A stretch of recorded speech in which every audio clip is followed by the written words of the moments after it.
Good morning all. As you can see, it's quite an overcast morning. I have hung out the washing in the anticipation that the skies are going to clear and we're going to get sun. That's what's forecast. We'll see. We are into the second day of a 4-day long weekend. Yesterday the weather was not very pleasant and I didn't really do much outside at all. But today I just need to crack on and get some things done. And I'm going to start by preparing one of my pallet compost bins, to put some compost in that I bought a few days ago. So I bought a cubic meter of compost. We don't need all of that right now, but I need somewhere to put it. And because the pallet bin won't have anything put into it probably for up to a year, because I've just started to fill the other one, then that's a good place to store this compost that I've got. The compost that I bought is still got a fair bit of microbial activity going on in it. It was very warm when I purchased it a few days ago and a bit smelly, so I put a cover over it in the trailer, and I've just left it there because I didn't want to be out in the wind and the cold yesterday.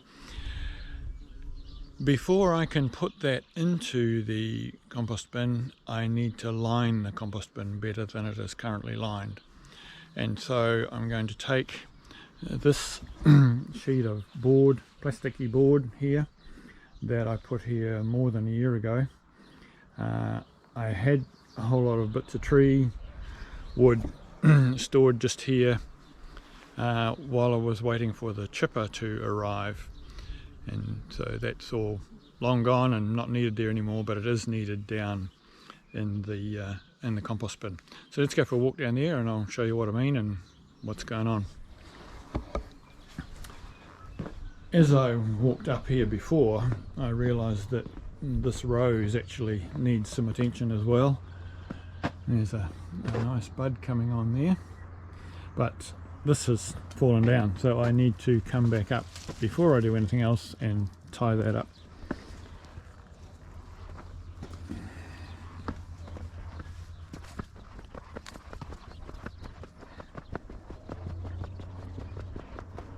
And this is the bin that the compost is going to go into, but as you can see, the sides are not complete, for want of a better term. It works well when I've got compost that needs a bit of air coming through it or access to it, but it's not going to work for what I want for storing the compost in. So I will take that white sheet of plastic, cut it and put it in there. And then the trailer is, as usual, parked up round the corner by the front door.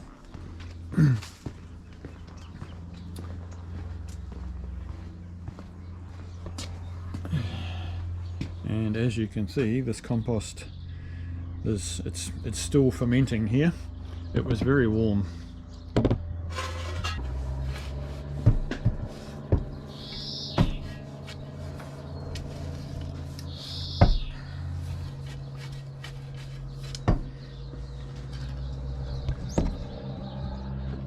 Yeah, there's still a lot of heat in that. I can actually feel it when I turn it over. I will need to wear a mask when I am dealing with it, so I need to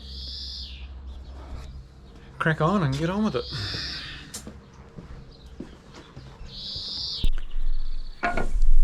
You may be wondering why I'm checking whether the plastic sheet is plumb or not.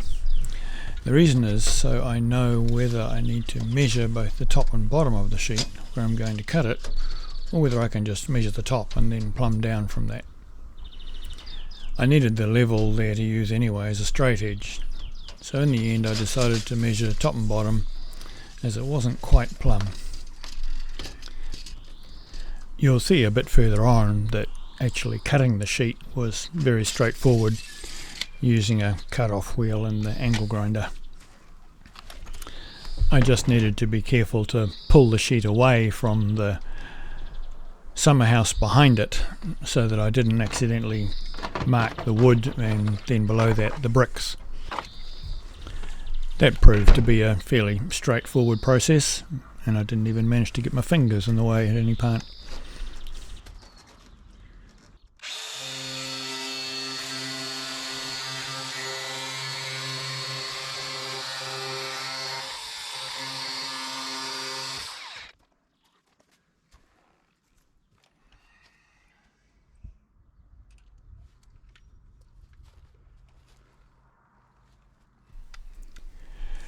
You'll notice that I dropped one of the bits that I use with the impact driver. I tend to keep both a number 2 square drive and also the hex bit that I use for the big purlin screws with the driver.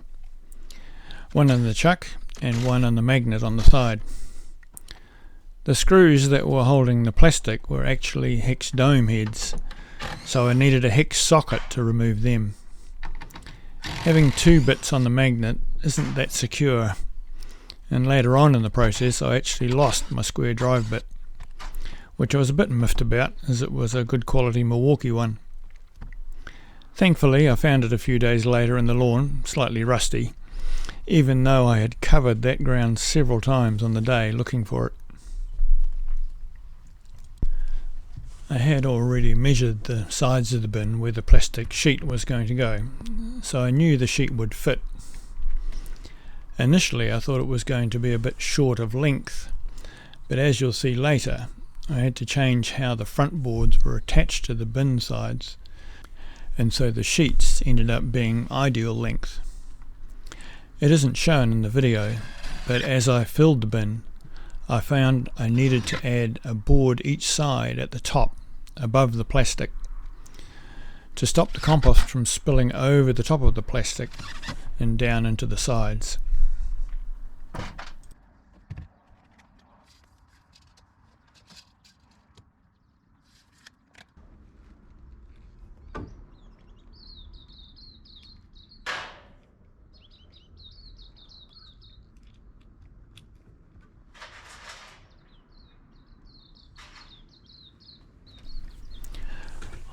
On the upper side of the bin, I was fixing the sheet to what was the bottom of the original pallet.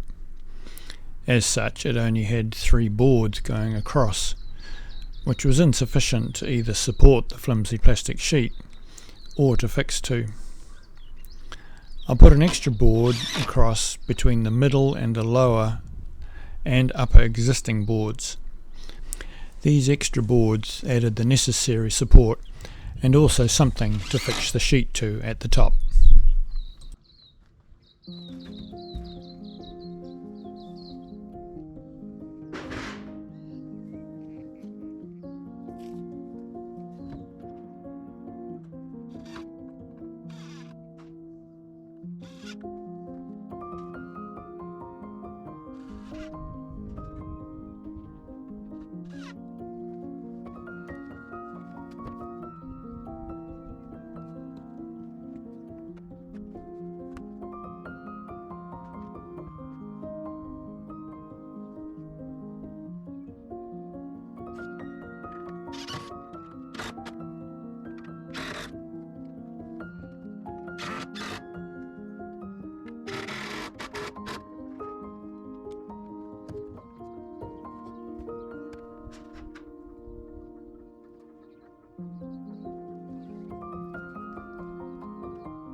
Good afternoon. It is now 10 to 4 and I've almost had enough for today. This morning the plan was to run a time lapse of what I was doing, and I failed on that front, so there's no time lapse of what I did this morning. And then this afternoon I just got on and did. So now you're going to have a little summary of what I've done. The pallet compost bins. So this one here, you can see this board here is, it's all screwed together or nailed together, and then I have screwed it into either side, and that keeps the sides upright at the front. Now when I came to do this today, I thought actually it's not going to work having that as one piece. I need to break that board down, turn it around the other way, and put some keepers in so that I can, while I was putting the compost in, I could do one board at a time, and also when we come to take the compost out, it'll be much easier just to be able to lift one board out at a time, which we can now do. So I put a couple of, I think they're actually old fence battens on the inside, and the two boards that are running down here, they were the original boards that ran across on the one that was here.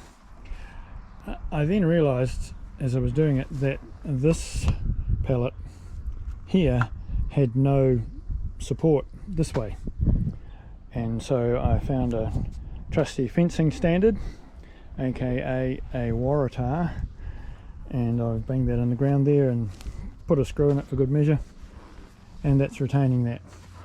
And that is in there probably 9/10 of the cubic meter of compost that I bought a couple of days ago, and so I've got that all in there now. I did use some as well, so I think that they're reasonably generous with the cubic meter, because there's a good cubic meter in there, and I've also put some on the garden in a couple of different places. What I did this morning was I dug this bed out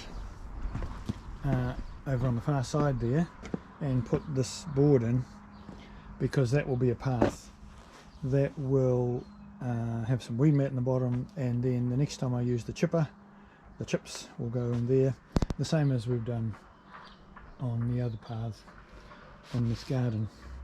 And once I dug that dirt and put it under here, I realised I had quite enough dirt in there, so I didn't put any compost in there, and that will be what it will be. It will have probably things like carrots and turnips and Swedes or something like that,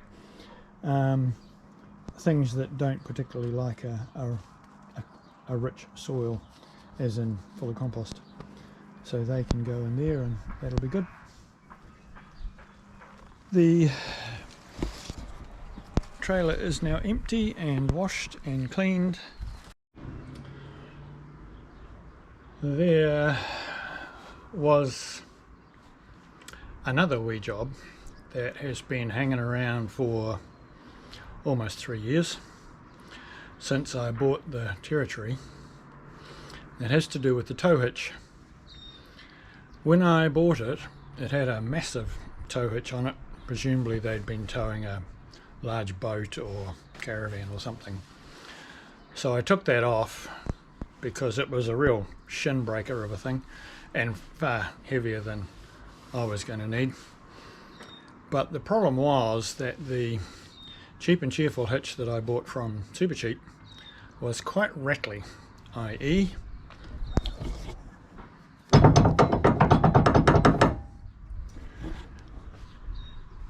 that was particularly annoying when you are towing an empty trailer, because they tend to bounce around a bit. And when I did the trip to Auckland in June of last year, it was the end of May actually, it really did drive me nuts.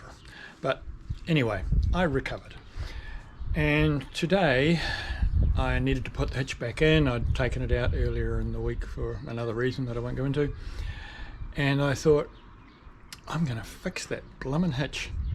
Now, my original plan was to bore a hole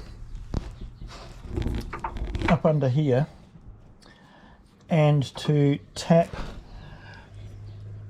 that out to 10 mil and then get a high tensile bolt and nut, and that would screw up from underneath into this and push it up and would stop it rattling. But the other day I realized that in actual fact it sticks out quite a way, which is also a bit of an issue in our garage. So I thought, if I push that right in, it will A, stop it rattling, and B, it won't stick out so far. Now I realise that that gives me a bit less tolerance if I'm backing the trailer around on an acute angle, and there's a possibility that I could hit the back of the car with the drawbar of the trailer, but I'm aware of that, and so I can mitigate that risk. So I have drilled a second hole. Now this is not going to materially affect the strength of the drawbar, the tow hitch, because the weight's coming on there. All this is doing is holding it in there. So that's what I've done. It proved to be a bit more of a saga than I'd hoped, because the only drill bit I had, I think, is actually 5/8 and not 16 mil, which is what the pin is, and so I ended up having to file this out a bit to make it fit. But now it's quite a snug fit.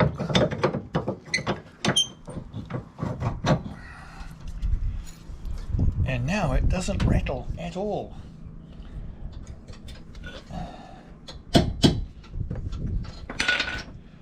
And that, to me, is a win. I'm pleased to have that done. Just wish I'd done it more than 2.5 years ago. I will now put the cover back on this compost, and then I will go and have a drink, I think. Bye for now.